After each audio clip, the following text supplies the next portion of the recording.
اور حق تعالی نے ایک قانون جب وضع فرمایا جس کے متعلق جس کی اہمیت کا یہ عالم ہے کہ جف القلم لا یمحا ولا یبدل، وہ قانون آپ اللہ نے وضع فرمایا، بس پھر قلم توڑ دیا کہ اب اس میں کوئی تبدیلی نہیں ہوگی۔ وہ کون سا قانون ہے؟ فرمایا وَقَضَىٰ رَبُّكَ أَلَّا تَعْبُدُوا إِلَّا إِيَّاهُ، یہ قانون ہے، قانون لکھا جا رہا ہے۔ وَقَضَىٰ رَبُّكَ، اور فیصلہ کر دیا تیرے رب نے، فیصلہ کر دیا تیرے رب نے، اللہ تعبدوا الا ایاہ، کہ عبادت اس کے سوا کسی کی نہیں ہوگی۔ عبادت کس کی؟ اللہ ہی کی۔ وَقَضَىٰ رَبُّكَ أَلَّا تَعْبُدُوا إِلَّا إِيَّاهُ، اور فیصلہ کر دیا تیرے رب نے نہیں عبادت ہوگی مگر اللہ ہی کی۔ تو سجدہ کس کا؟ اللہ ہی کا۔ عبادت کے انداز میں قیام کس کا؟ اللہ ہی کا۔ عابد بن کر رکوع کس کا؟ اللہ ہی کا۔ مدد کے لیے پکارا کسے جائے گا؟ اللہ ہی کو۔ وقال ربکم، جو رب یہ فیصلہ کر رہا ہے وہی رب تم سے کہتا ہے ادعونی استجب لکم، مجھے پکارا کرو میں تمہاری دعا و پکار کو نہیں۔ کتنی مرتبہ سمجھاؤں ظفر تجھے تو تھپڑ لگاؤں۔ قبول کرتا ہوں، قبول کرتا ہوں، ایک ہے سننا اور ایک ہے قبول کرنا۔ سننے میں دیر لگتی ہے، وقت لگتا ہے، سوچنا ہوتا ہے۔ کیس آیا، جج کہتا ہے اگلی پیشی پہ غور کریں گے، پھر اگلی پیشی ہوئی، اس کے بعد پیشی ہو گئی، غور کریں گے۔ یہ سنا جا رہا ہے، یہ سماعت ہو رہی ہے، یہاں سننے والی بات ہی نہیں ہے۔ حق تعالی نے فرمایا کبھی مجھے آزماؤ تو صحیح، تم مجھے پکارو گے میں قبول کر لوں گا۔ اچھا قبول کیسے کر لوں گا؟ اجر تو لکھ دیا جائے گا۔ ایسا نہیں نا کہ یا اللہ میں جب کل صبح اٹھوں تو مجھے 4 ایکڑوں پہ بنا بنایا ایک محل مل جائے، 10 ایکڑوں پہ بنا بنایا ایک محل مل جائے، اس میں اتنے درجن بیڈ روم ہوں، اتنے اس میں واش روم ہوں، اس میں اتنی 0 میٹر گاڑیاں کھڑی ہوئی ہوں، اتنے تو اس میں ملازم کام کر رہے ہوں، اور اس میں اتنے بڑے بڑے لان ہوں۔ یا اللہ ہوں تو بڑا نادار، بالکل ہی مفلس آدمی، لیکن تجھ سے تو یہ بعید نہیں ہے، تو سب کچھ کر سکتا ہے۔ بس یا اللہ میں تیرا بندہ ہوں، چاہتا ہوں کل صبح ہو تو یہ مل جائے۔ مانگ لیا، اللہ کا وعدہ ہے کہ میں قبول کرتا ہوں، اللہ نے قبول فرما لیا۔ ہو سکتا ہے کہ کل وہ محل تو تجھے نہ ملے، دنیا میں وہ محل تجھے نہ ملے، اور وہ کیوں نہ ملے؟ لو بسط اللہ الرزق لعباده لبغوا فی الارض، اگر میں تمہاری خواہشیں پوری کرنے لگوں تو میری یاد کی توفیق نہیں ملے گی، فرعون بن جاؤ گے، مجھے بھول بیٹھو گے۔ کتنا بڑا نقصان ہو جائے گا، کتنا بڑا نقصان ہو جائے گا۔ اگر میں تمہاری ہر خواہش پوری کرتا چلا جاؤں تو مجھ سے دور چلے جاؤ گے، دنیا میں جا کے الجھ جاؤ گے۔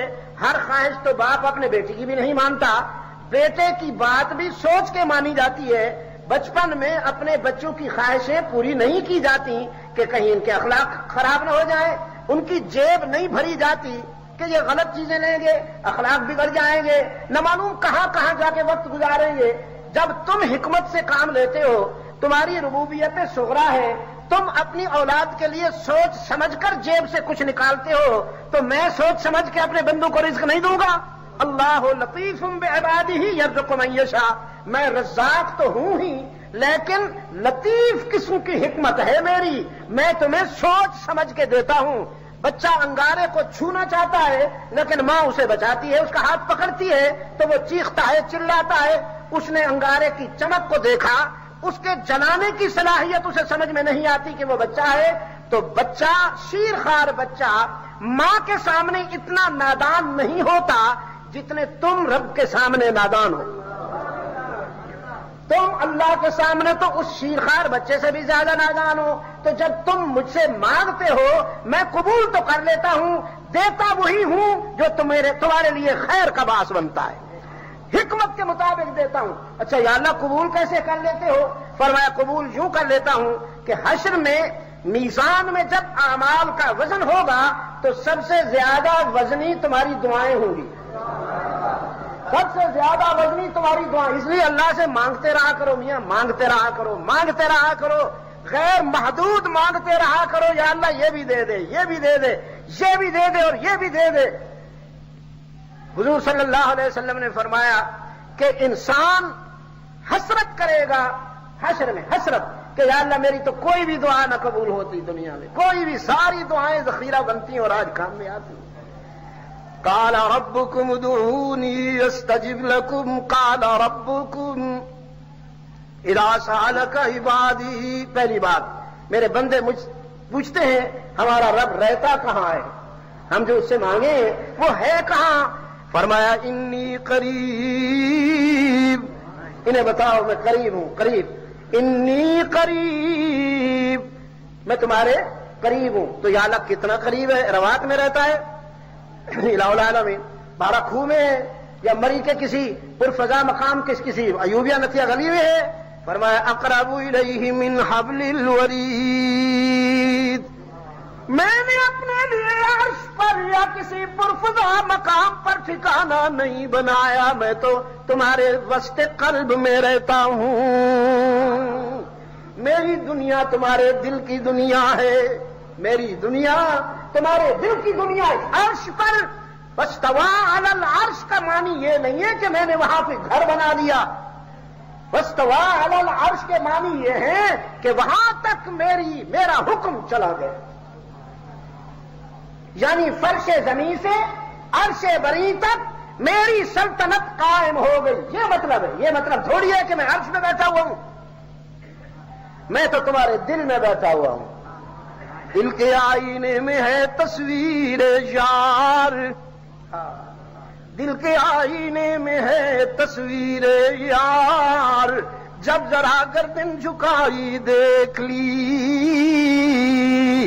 نابینے اینک لگائے پھریں اور یوں یوں دیکھیں، انہیں دکھائی نہیں دیتا۔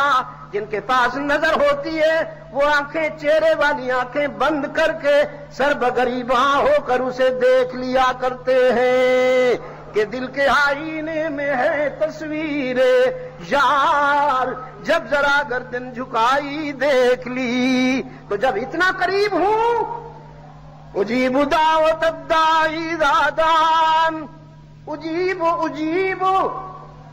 یاد رکھنا، ریممبر، اجیب قبول کرتا ہوں دعوت الداعی، پکارنے والے کی پکار، دعوت الداعی اذا دعان، وہ جب بھی مجھے یاد کرتا ہے۔ سارے رشتے غفلت میں جا سکتے ہیں، میں غفلت میں نہیں جاتا، سنتا ہوں، قبول کرتا ہوں تمہاری دعائیں، اس لیے مجھے پکارا کرو۔ رسول اللہ صلی اللہ علیہ وسلم نے فرمایا الدعاء هو العبادہ، الدعاء هو العبادہ، دعا عبادت ہے، دعا عبادت ہے۔ آپ کہیے ایک مرتبہ یا اللہ، ادھر سے کہیے ذرا، ادھر سے نہیں۔ 1 سال ہو گیا محنت کر رہا ہوں کہ یہاں سے اس کم وقت سے ذرا نجات حاصل کرو۔ یہ رمضان مبارک بھی اسی لیے آتا ہے کہ اس سے نجات حاصل ہو جائے۔ ادھر آ جاؤ، دل کی دنیا کے غنی بن جاؤ۔ بولو ایک مرتبہ، یہ کیا کیا آپ نے؟ یہ عبادت کی ہے آپ نے، اس کو یاد رکھنا۔ یا اللہ کیا مطلب اس کا؟ یا ہم نے عبادت کی ہے۔ اہل اللہ کہتے ہیں یا اللہ یا اللہ یا اللہ یا اللہ یا اللہ یا اللہ یا اللہ یا اللہ یا اللہ یا اللہ یا اللہ یا اللہ۔ دنیا اس میں ذات کی تلاش میں ہے، یہ اس میں ذات کیا ہے؟ اس میں اللہ اس میں ذات ہے، اور کیا ہے؟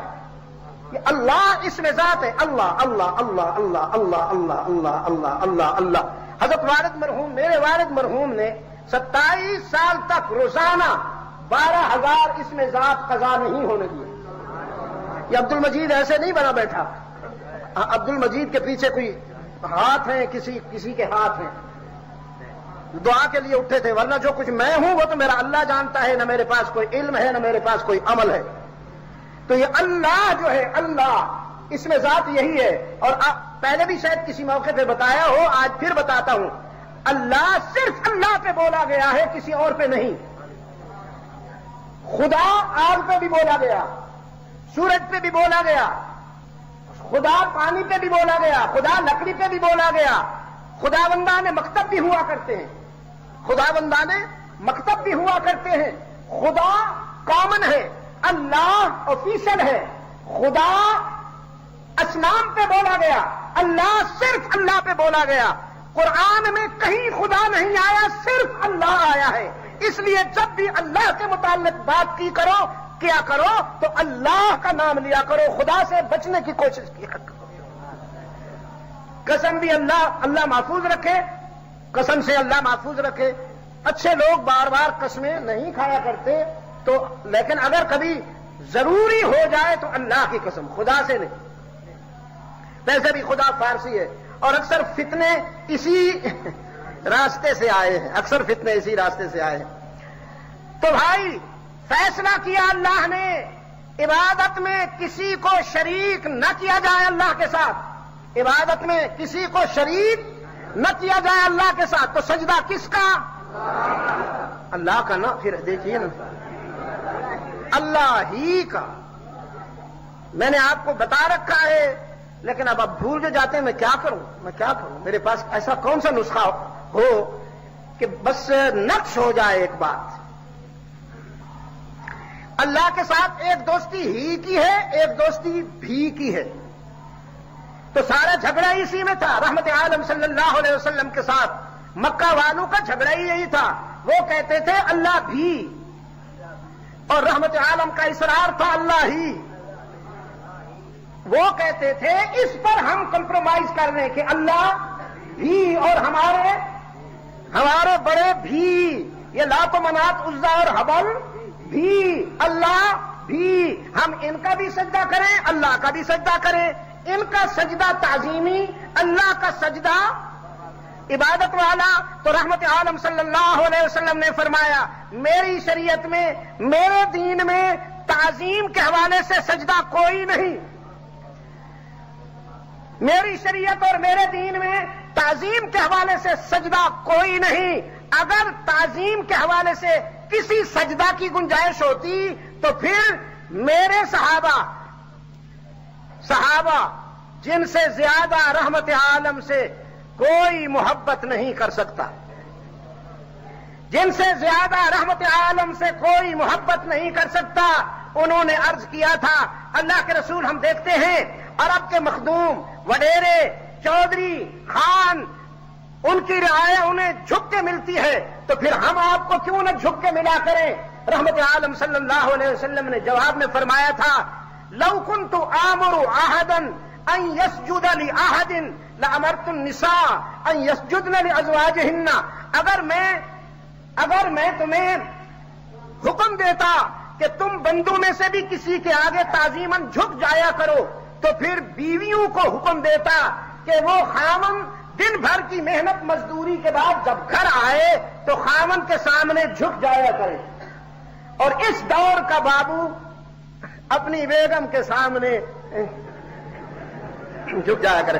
لیکن گنجائش نہیں ہے، بیوی خاوند کے سامنے نہیں جھک سکتی، شاگرد استاذ کے سامنے نہیں جھک سکتا، رعایا حاکم کے سامنے نہیں جھک سکتی، اولاد والدین کے سامنے نہیں جھک سکتی۔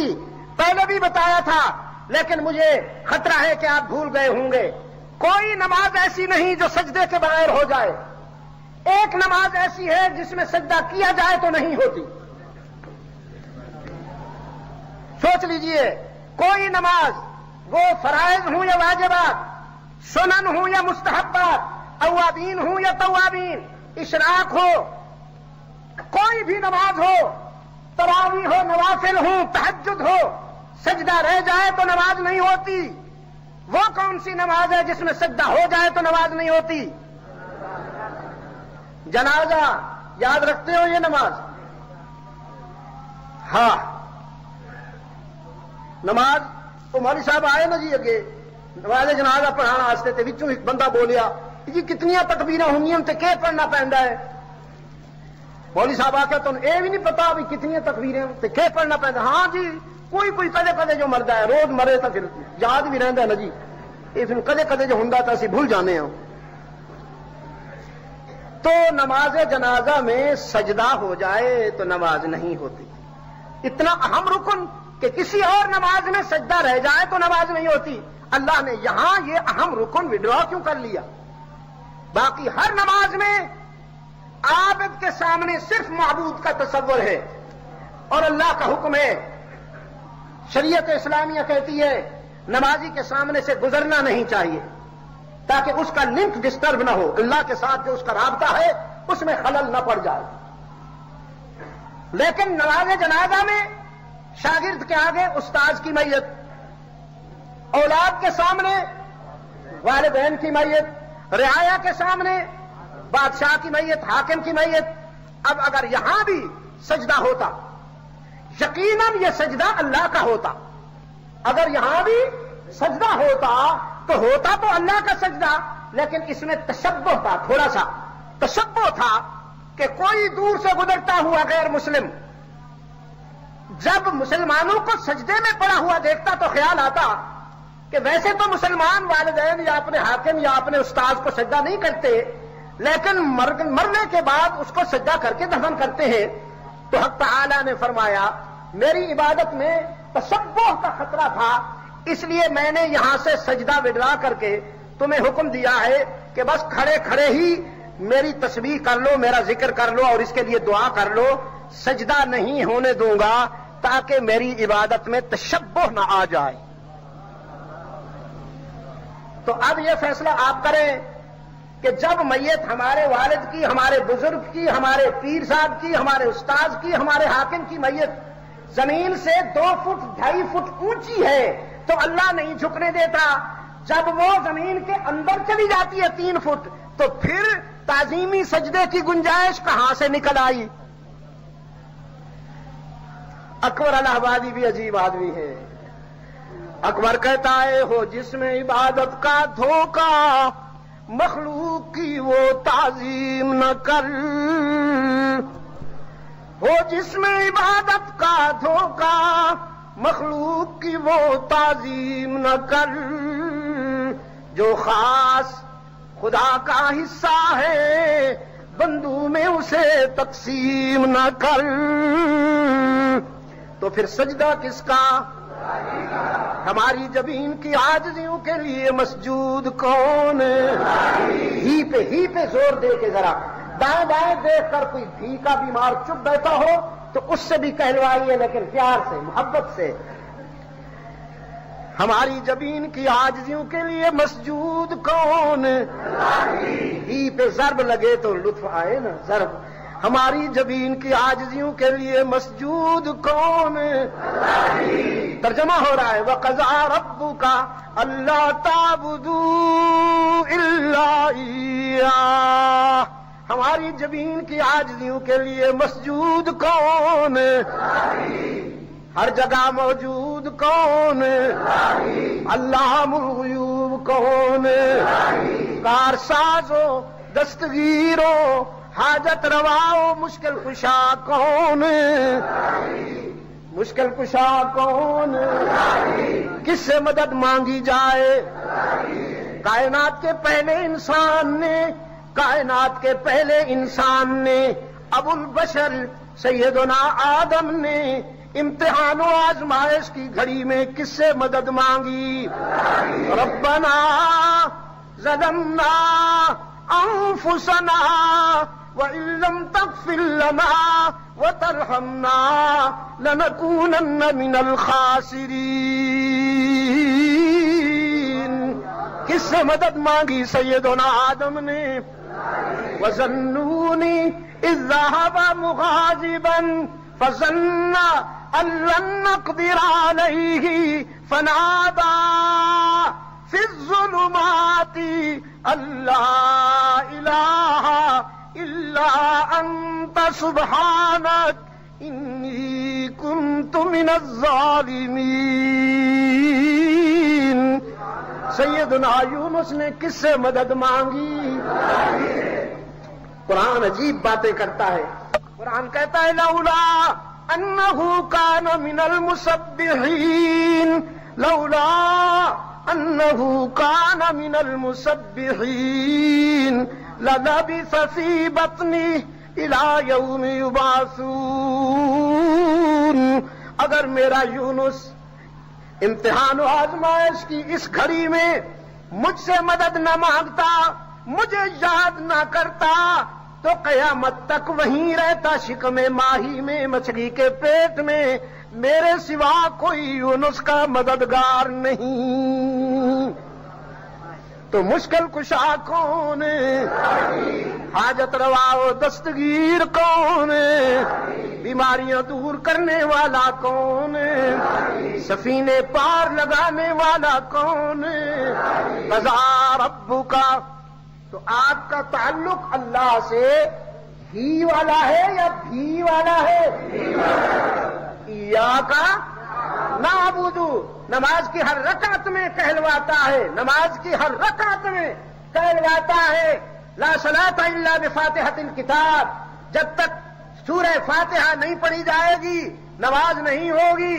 اس میں ہر رکعت میں وعدہ ہوتا ہے ایاک نعبد، ہم تیری ہی عبادت کرتے ہیں اور شاباش کرتے رہیں گے. یہ جو مضارع کا صیغہ ہے، عربی مضارع کا جو صیغہ ہے، اس میں دونوں زمانے ہوتے ہیں، حال بھی، استقبال بھی، پریزنٹ بھی، فیوچر بھی. نعبد ایاک یعنی نعبد ایاک، نعبد یعنی نعبد ایاک، ہم تیری عبادت کرتے ہیں تیری ہی اور کرتے رہیں گے. وَإِيَّاكَ نَسْتَعِينُ یعنی نستعین ایاک، مدد مانگتے ہیں تجھ سے ہی اور مانگتے رہیں گے. یعنی مسجد کے اندر تو تجھ سے مدد مانگ لی، اور مسجد کے باہر کوئی درخت بڑا سا پسند آ گیا تو اس کے آگے کھڑے ہو گئے.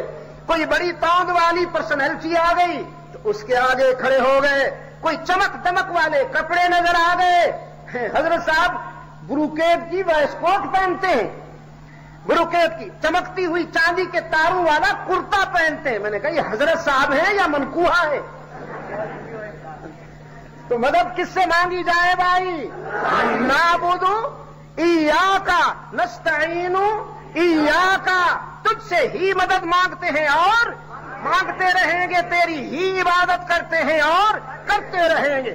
یہ ہے اللہ کے ساتھ وہ تعلق جس کے لیے رحمت عالم صلی اللہ علیہ وسلم نے محنت فرمائی ہے. دندان اقدس شہید ہوئے ہیں، ساتھی قربان ہوئے ہیں، وطن چھوڑنا پڑا ہے، اور نہ معلوم کیا کیا دکھ اٹھائے ہیں. رحمت عالم نے نہیں مانی مشرکین کی بات کہ اللہ کو بھی اور ان کو بھی سجدہ کر لیں. رحمت عالم صلی اللہ علیہ وسلم نے فرمایا تم سب کو ناراض آرام سے کر لوں گا بغیر کسی تکلف کے، تم سب کو ناراض کر لوں گا لیکن اللہ کو ناراض نہیں کر سکتا. تقدیر کا قلم لکھ چکا ہے، تقدیر کا قلم لکھ چکا ہے. قضا ربک الا تعبدوا الا ایاہ. تو پھر یہی قلم یہ بھی لکھ چکا ہے وبالوالدین احسانا، وبالوالدین احسانا، والدین کے ساتھ حسن سلوک کیا جائے، اچھا برتاؤ کیا جائے. صحابہ نے عرض کیا مسلمان ہوں تو؟ رحمت عالم نے فرمایا نہیں، غیر مسلم ہوں تو، غیر مسلم ہوں تو بھی ان کی دل آزاری نہ کی جائے، ان کا دل نہ دکھایا جائے. اما یبلغن عندک الکبر احدہما او کلاہما فلا تقل لهما اف ولا تنهرهما وقل لهما قولا كريما واخفض لهما جناح الذل من الرحمة. واہ بھائی واہ، تو ان کے ساتھ وہی سلوک کر جس طرح انہوں نے بچپن میں تیرے ساتھ سلوک کیا. وہ جوان ہوتے تھے تو بچہ تھا، اب تو جوان ہو گیا وہ بچہ بن گئے، وہ بچہ بن گئے۔ جس طرح بچہ حساس ہوتا ہے، سینسٹیو ہوتا ہے، بوڑھے بھی حساس ہو جاتے ہیں، سینسٹیو ہو جاتے ہیں۔ شیرخوار بچے کو کوئی یوں کرے نا ذرا چھڑکے تو چیخ اٹھتا ہے۔ بوڑھے کے احساس بھی اسی طرح نازک ہو جاتے ہیں۔ کچھ بولنے کی ضرورت ہی نہیں، ذرا تلخ سا چہرہ دکھا دیجئے، گھائل ہو جائے گا، گھائل ہو جائے گا۔ قرآن کہتا ہے بوڑھے ماں باپ کے سامنے اکڑ کے نہ چلا کرو، اکڑ کے نہ چلا کرو، ساری عبادت ضائع ہو جائے گی، ساری نمازیں، سارے حج، سارے عمرے منہ پہ مار دیے جائیں گے۔ بوڑھے والدین کے سامنے عاجزی سے چلا کرو۔ وَخِفْ لَهُمَا جَنَاحَ الذُّلِّ مِنَ الرَّحْمَةِ، جس طرح بچپن میں انہوں نے تمہیں پیار سے اٹھایا، تو نے تھپڑ مارا تو انہوں نے ہاتھ چوم لیا، تو نے ان کے کپڑے خراب کر دیے، پیشاب کر دیا تو انہیں کوئی نفرت محسوس نہ ہوئی۔ نمک حلالی کا تقاضا ہے کہ اب تیری جوانی ان کے لیے قہر و غضب ثابت نہ ہو، لطف و کرم ثابت ہو۔ یہ بھی اللہ کی تقدیر کا قلم لکھ چکا ہے۔ حضرت علقمہ کے متعلق صحابہ نے آ کر عرض کیا اللہ کے رسول، ایک مجاہد کی جان نہیں نکل رہی، جان نہیں نکل رہی، سکرات میں مبتلا ہے، کئی دن ہو گئے۔ آپ صلی اللہ علیہ وسلم نے فرمایا اس کے والدین زندہ ہے؟ عرض کیا ایک بوڑھی والدہ ہے اس کی، وہ زندہ ہے۔ فرمایا جاؤ اس کے پاس، ان سے کہو آ سکتی ہو تو آؤ، نہیں تو انتظار کرو، میں حاضر ہوتا ہوں۔ اللہ کے رسول صلی اللہ علیہ وسلم کا پیغام پہنچا تو وہ بوڑھی کہنے لگی اللہ کے رسول نے مجھے یاد فرمایا تو میں کیسے نہیں جاؤں گی، میں چلوں گی، میں چلوں گی۔ لکڑی کے سہارے اٹھتی بیٹھتی گھر سے رحمت عالم صلی اللہ علیہ وسلم کے قدموں میں آ گئی۔ آپ صلی اللہ علیہ وسلم نے اسے اپنے سامنے بٹھا کے فرمایا تو اپنے بیٹے کے متعلق کیا کہتی ہے؟ غور سے سنیے گا۔ وہ بوڑھی کہنے لگی اللہ کو وحدہ لا شریک لہ مانتا تھا، آپ کی رسالت پر، یوم آخرت پر، ملائکہ پر، انبیاء پر، قرآن پر مکمل ایمان رکھتا تھا، مجاہد تھا، تمام جہاد میں اس نے تمام غزوات میں تمام سرایہ میں حصہ لیا، مجاہد تھا، نمازی تھا، مصلی اور روزے رکھنے والا تھا۔ اس زمانہ میں حاجی کی اصطلاح نہیں تھی، یہ اب آئی ہے۔ تو آپ صلی اللہ علیہ وسلم نے یہ سب کچھ سننے کے بعد پوچھا تو بھی اس پہ راضی ہے؟ تو بھی اس پہ راضی ہے؟ اس بوڑھی کی ویران آنکھوں میں آنسو ٹپک پڑے، زبان سے کچھ نہ کہا، آنسو نے ساری کہانی بیان کر دی۔ ہاں آنکھ بن جاتی ہے دل کی ترجمہ جب زبان میں تابع گویائی نہ ہو۔ آنکھوں نے ساری کہانی بیان کر دی۔ اللہ کے رسول صلی اللہ علیہ وسلم نے فرمایا مجھے محسوس ہوا ہے کہ تو اس پہ راضی نہیں ہے، کیا بات ہے؟ کہنے لگے اللہ کے رسول میرا بیٹا اپنی بیوی کی بات کو ترجیح دیتا تھا میرے مقابلے میں۔ ایک دن میری اپنی بہو کے ساتھ کچھ گھر کے معاملات میں تلخی ہو گئی، میں نے اپنے بیٹے پر حجت کرتے ہوئے کہا میرا بیٹا آئے گا تو بتاؤں گی، میری بہو نے پہلے بتا دیا۔ تب میں نے اپنے بیٹے سے اپنی درد کی کہانی بیان کرنا چاہی تو اس نے جوان بازو اٹھایا اور ایک تھپڑ میرے بوڑھے چہروں پر رسید کر کے کہا بکتی رہتی ہو، گھر میں آگ لگائے رکھتی ہو، سکون سے جینے نہیں دیتی ہو۔ تو بس اللہ کے رسول میں اس سے دکھی ہوں۔ ابو داؤد شریف میں، ترمذی شریف میں یہ حدیث چمک رہی ہے۔ رحمت عالم صلی اللہ علیہ وسلم نے صحابہ سے فرمایا لکڑیاں جمع کرو۔ اب وہ بوڑھی چوکی، کہنے لگی کیوں اللہ کے رسول لکڑیاں جمع کریں، کیوں؟